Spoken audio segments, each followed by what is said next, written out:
I used to think my marriage was built on trust, the kind of bond that doesn't waver even when life throws storms your way. Adrian and I met during our university years, and from the very first day, it felt like fate had conspired to bring us together. He had this easy charm, the kind that makes you believe in safety and sincerity. I, on the other hand, was the quiet one more drawn to my books and camera than to people. But when Adrian smiled at me across that crowded cafe, everything changed. He was studying business. I was studying journalism. We couldn't have been more different, but maybe that's why we worked, or so I believed. After graduation, he built his career faster than I could have imagined, becoming the head of a small tech firm that grew rapidly. I loved watching his success. It made me proud. We married 2 years after that, in a small ceremony by the sea, surrounded by close friends and family. At the time, I thought it was the beginning of forever.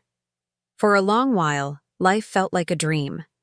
We bought a lovely house just outside London, filled it with laughter, plants, and promises.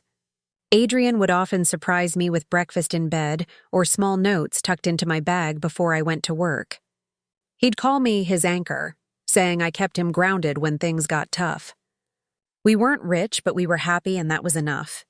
I never imagined the small cracks I ignored in those days would one day split wide open, swallowing everything I thought I knew. Sometimes he'd come home later than usual, brushing off questions with a gentle smile. I didn't push. I trusted him, and that trust became the weapon that would hurt me the most. Looking back, it's strange how lies start so quietly, soft enough to sound like truth, until one day they roar. The first time I felt something was off was one Friday night. He claimed he was working late at the office again, but when I passed by his company building on my way home from an assignment, it was completely dark. My stomach twisted, but I convinced myself he must have gone for a meeting elsewhere. The next morning, he seemed unusually cheerful, overly attentive even, as if trying to erase my doubts before they fully formed. He kissed me a little longer that day, told me he loved me more than anything. His words felt sweet, but somewhere deep inside, a strange chill began to form. I didn't realize it then, but love can blind you in the cruelest ways. It can make you protect the very person destroying you. A few weeks later, things took a turn I couldn't ignore. I started receiving anonymous messages, short, sharp lines that cut through my peace. You don't know who your husband really is. Ask him where he goes on Thursdays. At first, I deleted them, thinking someone was playing a cruel prank. But when the messages continued, and one of them included a photo of Adrian stepping into a hotel lobby with a woman I didn't recognize, the denial I'd been clinging to shattered completely. My heart pounded as I stared at that image, my hands trembling. The woman was tall, elegant, wearing a red coat. Adrian's arm was around her waist. For the first time, I didn't feel love or pain. I felt numbness, the kind that makes your body heavy but your mind sharp. I printed that picture and kept it in a drawer. I told myself I'd confront him, but when he walked through the door that evening, carrying flowers and smiling like nothing was wrong, I stayed silent. I needed to understand who he truly was before I showed my cards. Days turned into weeks as I watched him closer than ever, pretending everything was normal. Every lie he told became easier for me to read, every gesture rehearsed. I found receipts for expensive dinners, charges for hotels miles away, and a second phone hidden in his car's glove compartment. When I finally unlocked it, what I found nearly broke me. Dozens of messages with multiple women, flirty, suggestive, manipulative. But one conversation stood out, a thread between him and someone named Claire. She wasn't just another woman. The way he spoke to her about business deals, fake identities, and keeping stories aligned made my skin crawl. This wasn't just infidelity. It was deception on a scale I hadn't imagined. My husband wasn't lying just to me. He was living a double life and maybe even a criminal one. That night, as he slept peacefully beside me, I lay awake, staring at the ceiling, my mind replaying every smile, every word, every moment that now felt tainted. I promised myself one thing. I wouldn't react impulsively. I would uncover the full truth and make him face every consequence he thought he could escape. The days that followed were filled with silence and calculation. I moved through the house like a ghost, watching Adrian's every move, memorizing his expressions, his calls, his new excuses. Every night he came home with a different story: late meetings, client dinners, traffic jams that didn't exist. And every night I smiled, pretending I believed him. My heart was in pieces, but my mind was sharper than ever. I started recording his calls, tracking his car, and quietly connecting the fragments of his lies. I discovered that Claire wasn't just his lover, she was his partner in something far darker. Adrian's company wasn't just a tech firm. It was a front for money laundering, fake contracts, and stolen data. The man I loved, the man I shared my bed with, was not who he said he was. I remember standing in our kitchen one morning, pouring coffee while he hummed a tune from the radio, and feeling utterly detached from the life I thought we had. The warmth in his voice felt rehearsed. His eyes no longer held the light I once adored. Everything had become an act, and I was done playing the innocent audience. I began keeping a secret journal, documenting every detail: names, dates, transactions, hotel visits. I even started following Claire's social media, where she often posted subtle hints of their meetings, an expensive dinner, a familiar tie, a shadow I recognized in the reflection of a wine glass.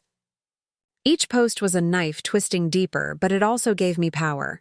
I was no longer the clueless wife. I was the woman who knew too much, and I was ready to use it. I also began meeting an old friend, David, who worked as a journalist. He didn't know the full story, at least, not yet, but he helped me discreetly verify some of the information I had. He warned me to be careful, saying people involved in Adrian's kind of dealings didn't take exposure lightly. I promised I would, though deep down, I knew caution was already a luxury I couldn't afford. Revenge was no longer just emotional, it had become survival. Adrian, however, seemed oblivious to the storm brewing beneath his own roof. He was confident, careless even, convinced his lies were impenetrable. One evening I tested him. I asked casually about a client dinner he'd mentioned, pretending curiosity. For a moment, his eyes flickered with panic, but he recovered quickly, weaving another smooth explanation. I smiled and nodded, my expression calm while my mind recorded every word. That night, after he fell asleep, I checked his briefcase. Inside, I found a flash drive labeled Black Ledger. When I opened it on my laptop, I found files filled with coded financial data, lists of names, and payments linked to offshore accounts. My hands trembled, but I saved copies onto my own encrypted drive. I realized then that I had something powerful: proof that could destroy him completely, not just personally, but legally. I could have gone to the police immediately, but that would have ended things too easily. Adrian had humiliated me, deceived me, and stripped away years of love and trust. I wanted him to lose everything the way I had, slowly, painfully, and completely. Over the next few weeks, I crafted my plan carefully. Every lie he told became part of my strategy. I began subtly changing things: his meeting notes, his appointments, small details he'd later struggle to explain. When he accused me of misplacing things, I feigned confusion. When he became frustrated, I remained calm, offering tea and a sympathetic smile. Watching him unravel was almost poetic. He started to question his memory, his staff, even his own sanity. Meanwhile, I fed information anonymously to certain financial regulators through an encrypted portal, ensuring that when the investigation began, his own fingerprints would lead them straight to his crimes. I also arranged a small hidden camera in his office at home, recording his late-night calls with Claire, his arrogance on full display. Each recording became a piece of the puzzle that would one day expose him to everyone he had fooled. But it wasn't just about revenge anymore. It was about rediscovering myself. For years I had lived in Adrian's shadow, defining my worth by his attention, his approval. Now, as I orchestrated his downfall, I realized how much I had lost of myself in loving him. There were nights when I questioned what I was doing, when guilt crept in and whispered that I was no better than him. Yet each time I remembered the look in his eyes when he lied to me so effortlessly, and the guilt dissolved. I wasn't destroying an innocent man. I was unveiling a fraud who had deceived not only me but dozens of others. And in doing so, I was freeing myself from his web. The final piece of my plan came together when I arranged a business trip for him, a meeting he believed was organized by one of his investors. It wasn't. It was a carefully planted trap, one that would bring every truth to light. The days leading up to what I planned felt surreal, like walking a tightrope over a past life I had already buried. I kept my routine work, care for the house, small moments of tenderness with the things I still loved, while the truth took shape in secret. Friends noticed a quiet change in me. They said I looked stronger, as if some invisible weight had been lifted, though they didn't know the cost of that strength. At night, I read through the files I had collected, tracing patterns in the numbers, connecting names to dates and places, assembling the map that would reveal Adrian's empire of lies. Each fact I confirmed made the plan clearer, and the guilt I had once felt was replaced by a focused calm. I wasn't acting out of hatred so much as necessity. Exposing him was the only way to sever the final ties that bound me to a life built on deceit. I learned to carry my fear like a map, letting it guide me rather than paralyze me. When the day of the meeting arrived, I was outwardly composed, wearing the kind of neutrality that hides storms. I watched him leave with a kiss that felt like an act, his eyes steady, unaware that his world was about to tilt. He drove to the arranged location, confident that every handshake and promise would secure the next round of deals, while I stayed home, my hands steady as I sent encrypted files to regulators and journalists I trusted. I had arranged for the press to receive a carefully curated package: bank transfers, voice recordings, and the ledger from his flash drive. The documents were delivered anonymously, wrapped in evidence and timing so precise that there was no chance for him to spin or hide.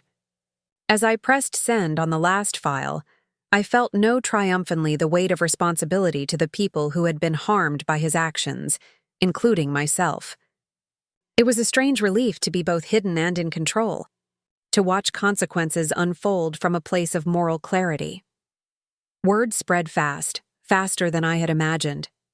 And within hours, the tiny news outlets I had alerted began posting fragments, each headline a hammer blow to the facade Adrian had maintained.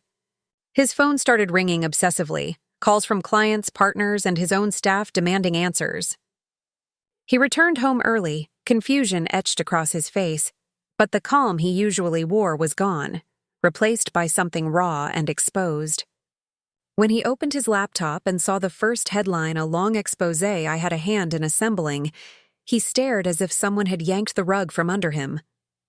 I sat quietly in the kitchen, pretending to be shocked along with him while my heart hammered, not from fear, but from the certainty that truth had finally taken a shape he could not deny.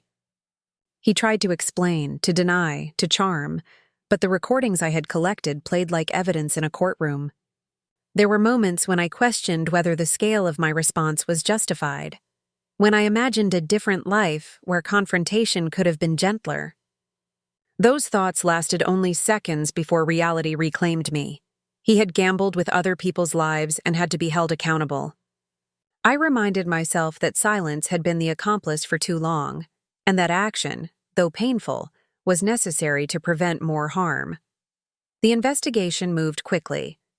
Regulators froze accounts tied to his company, and auditors arrived with stern faces and questions Adrian had no honest answers for. He was forced to sit down with people he had deceived, to listen as they recounted losses and betrayals. Some of his closest allies turned away, their loyalty crumbling as facts replaced the myths he had spun. Adrian's arrogance, which had once shielded him, now made him reckless. He lashed out in public, blaming rivals and anonymous saboteurs, but his anger only revealed the hollowness of his defense. I watched as his professional life unraveled, not out of pleasure, but because I understood that his undoing was a form of justice for those he had hurt. At the same time, the fallout spilled into our private life, forcing me to confront the reality that revenge, however justified, often carries collateral damage. There were moments when his anger scared me, but I kept to the edges. Watching the man I had known dissolve into someone unrecognizable, people I loved, colleagues and family, were dragged into the storm. Questions were asked about my role, whispers about whether I had known more than I admitted. My friends stood by me, though some struggled to reconcile the woman they knew with the strategist I had become. There were nights when I felt the bitter loneliness of my choices, when I wondered if exposing him had been the right path for my children-free life and for my own soul. But I also received messages from people who said I had saved them from financial ruin, from those who had been quietly harmed by Adrian's schemes and were finally able to breathe. In time, I found small joys again. I planted a garden, taught a writing class, and laughed without calculating if the sound would trigger new fallout. I kept a journal of every message of gratitude and every accusation, balancing the sacred with the ugly. Slowly, the narrative shifted. My story became not only about betrayal, but about accountability, and about how people can find courage in the wake of devastation. I breathed. The future felt uncertain, but promising in ways I hadn't imagined. Truly. The aftermath of Adrian's downfall was not as clean as I had imagined. I thought justice would feel like peace, like finally reaching shore after years of swimming through storms, but instead, it felt like standing in the ruins of a house I'd once called home. Reporters camped outside for weeks, the neighborhood alive with whispers and half-truths, while I slipped through the days as quietly as possible. Adrian, stripped of his position and facing investigation, tried to reach me. There were messages full of apologies, rage, confusion, sometimes all three in a single paragraph. I didn't reply. I had nothing left to say to a man whose truth I had already unearthed. Yet silence carries its own echoes. There were nights I lay awake wondering how two people who once shared everything could end as strangers on opposite sides of the same tragedy. But then I would remember his lies, the months of gaslighting, the way he made me doubt myself, and the guilt would dissolve like frost in sunlight. Some losses are necessary. Some endings are merciful. The city moved on faster than I expected. Headlines that once screamed his name began to fade as new scandals replaced the old. But for me, the rebuilding was slow, deliberate, fragile. I had left my corporate job long before everything fell apart.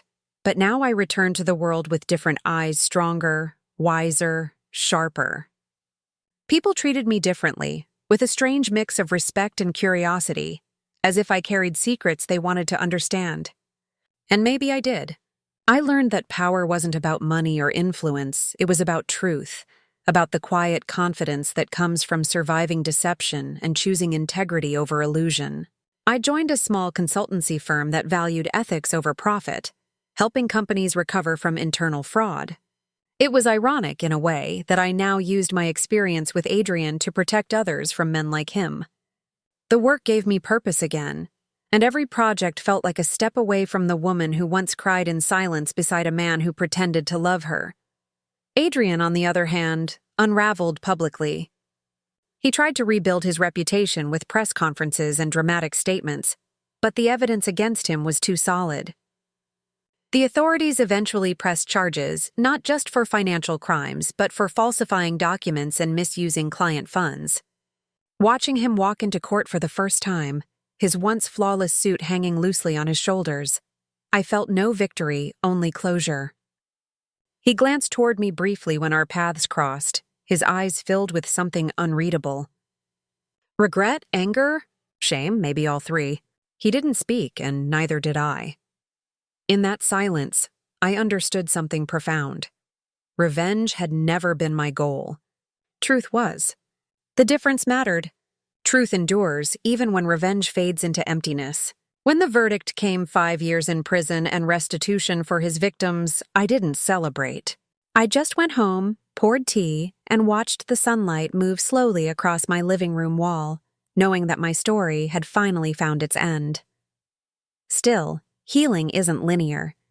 There were days when I missed the version of Adrian who had once made me laugh, who cooked for me on lazy Sundays, who whispered dreams of the future.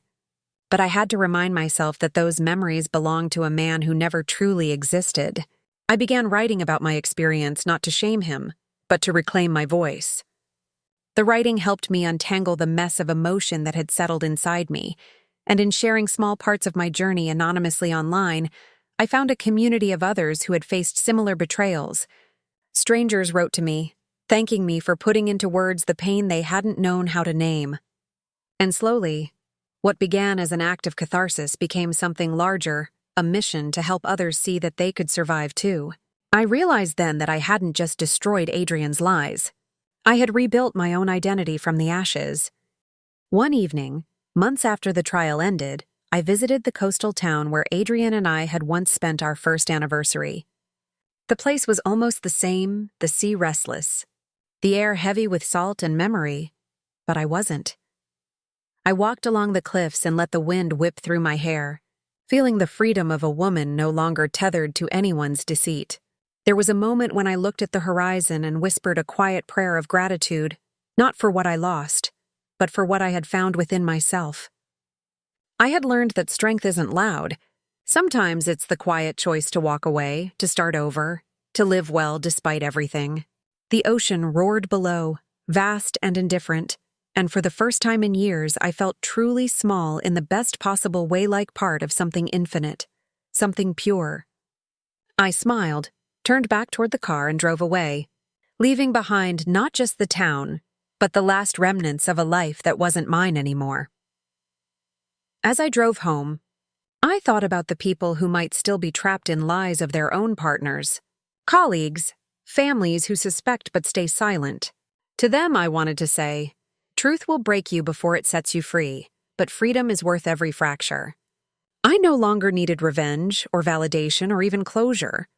What I needed was peace, and finally, I had it. In the months that followed, I began to understand what it truly meant to start again, not from scratch, but from truth. My days grew quieter, more intentional. I filled my apartment with sunlight and plants, began painting again, something I hadn't done in years. Each brushstroke felt like reclaiming a piece of myself that I had once given away too easily. My friends who had watched me break and rebuild often said I looked different, now lighter, calmer, more at peace. Maybe they were right. There's a certain glow that comes from surviving something that should have destroyed you. Sometimes I would sit by the window at dusk and remember how lost I once was, clinging to illusions, believing that love meant endurance. Now I knew better. Love should never cost you your self-worth. The reflection staring back at me in the glass was no longer the woman who doubted her own reality just to keep a man comfortable. She was someone new, someone who had walked through fire and refused to come out burnt. Life, in its strange way, has a rhythm of restoration. I met new people, not by seeking them, but by simply living colleagues who admired my work, friends who shared my interests, even strangers who resonated with the fragments of my story that I shared online. One evening, at a conference about corporate ethics, I met someone named Marcus. He wasn't extraordinary in the loud, dazzling way Adrian had been. Instead, he was gentle, grounded, honest. We spoke for hours about everything and nothing: books, travel, integrity, even pain. He didn't try to fix me or impress me. He simply listened, and that was enough. I didn't fall for him immediately. Trust, once broken, doesn't rebuild overnight. But something in his eyes, steady, patient, real, reminded me that goodness still existed. As we exchanged numbers and parted ways, I felt no rush, no pressure. For the first time, I was open to love without fear, without pretending, without losing myself in the process. Meanwhile, Adrian's story faded from the headlines completely. He was serving his sentence quietly, his name reduced to a cautionary tale whispered in boardrooms. I didn't hate him anymore. Hate, I realized, was another form of attachment, and I was done being tied to his shadow. I even received a letter from him once, sent through his lawyer, a long apology, filled with regret and explanations that no longer mattered. I read it only once before tucking it into a drawer, not out of bitterness but closure. He wanted forgiveness, and maybe someday I'd find enough distance to offer it, not for him, but for myself. But forgiveness, I had learned, doesn't always mean reconciliation. Sometimes it's simply refusing to let someone's betrayal define the rest of your story. That's the quiet kind of revenge, the one that doesn't destroy, but rebuilds. As my life continued, I poured more energy into my work, helping organizations rebuild trust. The irony wasn't lost on me. I had once lived a lie, and now I helped others live truthfully.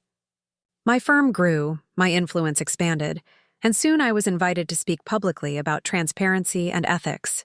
Standing on those stages, under bright lights, I often thought back to the woman I used to be, the one who whispered her doubts in the dark, terrified to be wrong about the man she loved.